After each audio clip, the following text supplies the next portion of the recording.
انسانی تاریخ میں ریکارڈ کی گئی سب سے پہلی جنگ سومیریوں اور ایلامیوں کے درمیان ہوئی، جو موجودہ عراق کے شہر بصرہ میں لڑی گئی۔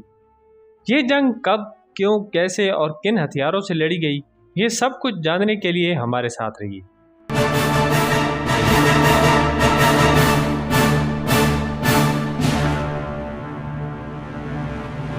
ناظرین، 4000 سال سے لے کر تقریباً 3000 سال قبل از مسیح تک دریائے دجلہ اور فرات کے درمیان ایک تہذیب آباد تھی جسے سومیری یا سومر تہذیب کہا جاتا ہے۔ مورخین کا خیال ہے کہ اس علاقے میں بسنے والے تمام لوگ حضرت نوح علیہ السلام کے بیٹے سام کی اولاد تھے، لیکن یہ لوگ یعنی سومیری سامیوں نسل نہیں تھے اور اس علاقے میں باہر سے آئے تھے۔ ان کی زبان بھی ترقی یافتہ تھی اور وہ لکھنا پڑھنا بھی جانتے تھے۔ ان کی لکھی ہوئی تختیاں قدیم مصر سے ملنے والی تحریر سے بھی پرانی ہیں۔ یہ تہذیب کانسی دور کی تہذیب تصور کی جاتی ہے۔ کچھ مورخین کا ماننا ہے کہ سومر 5500 اور 4000 سال قبل از مسیح کے درمیان پہلی مرتبہ یہاں آ کر آباد ہوئی ہے۔ سومیری تہذیب کا شمار دنیا کی اولین تہذیبوں میں ہوتا ہے، جیسے مصر کی تہذیب، ایلام کی تہذیب، کارل صوپے کی تہذیب، سندھی اور میوسٹر اور قدیم چینی تہذیب وغیرہ۔ یہ لوگ بہترین کاشتکار تھے اور کاشتکاری کے ایسے طریقے دریافت کر چکے تھے جن کو استعمال کر کے بہترین فصلیں اگاتے تھے۔ اسی بہترین کاشتکاری نے ان کو ایک پھلتی پھولتی شہری تہذیب میں تبدیل کر دیا۔ سومر کے لوگ اپنے علاقے کو کینگیر کہتے تھے، جس کا مطلب تھا عظیم آقاؤں کا ملک۔ اسی دوران ایران کے صوبے خوزستان اور ایلام کے درمیان سومیرین کی طرح ایک قدیم فارسی تہذیب آباد ہوئی، جسے ایلامی تہذیب یا ایلامٹس کہا جاتا ہے۔ بائبل کے مطابق اس تہذیب کی بنیاد نوح علیہ السلام کے پوتے ایلام نے رکھی تھی۔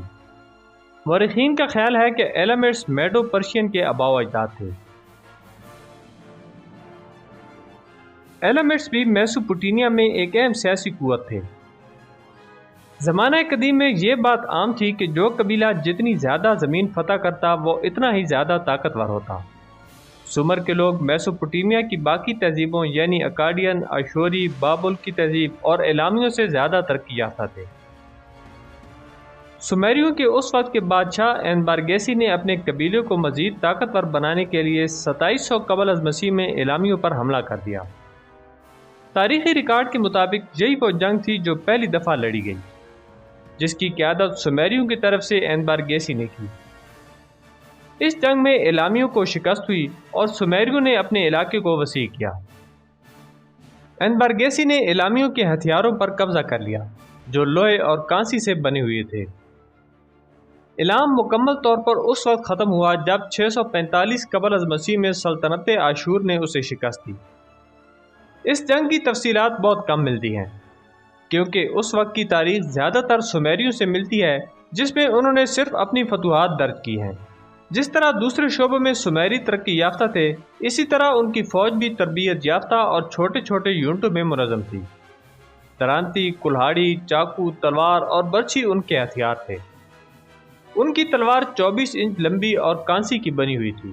سومیریوں نے تلوار سازی میں مصری فن کو نقل کیا۔